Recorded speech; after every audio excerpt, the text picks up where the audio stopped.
குடிபோதையில் கார் ஓட்டியதாக இயக்குனர் பாரதி ராஜாவின் மகன் நடிகர் மனோஜ் மீது போக்குவரத்து போலீசார் வழக்கு பதிவு செய்துள்ளனர். சென்னையில் போக்குவரத்து விதிமுறைகளை மீறும் நடிகர்கள் நுங்கம்பாக்கம் போக்குவரத்து போலீசாரிடம் அடிக்கடி சிக்குகின்றனர். நடிகர் விஜயகுமாரின் மகன் அருண் விஜய் போக்குவரத்து விதிகளை மீறிய வழக்கில் சிக்கினார். சமீபத்தில் அதிக சத்தம் எழுப்பிய காரில் வந்த நடிகர் ஜெயை நுங்கம்பாக்கம் போக்குவரத்து போலீசார் எச்சரித்து அனுப்பினர்.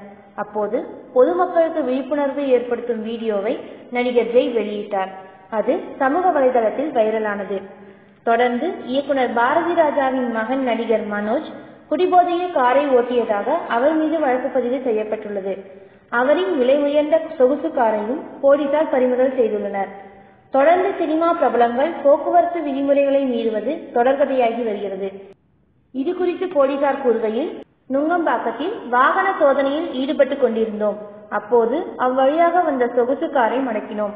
அந்த காரை ஓட்டியவர் குடிபோதையில் இருந்தார். தொடர்ந்து அதற்கான பரிசோதனையை நடத்தி அவரின் காரை பறிமுதல் செய்துள்ளோம். அந்த காரை ஓட்டியவர் பாரதி ராஜாவின் மகன் நடிகர் Manoj.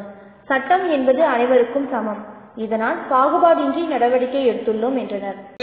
Subscribe to Walgan Television. Please subscribe Walgan Television.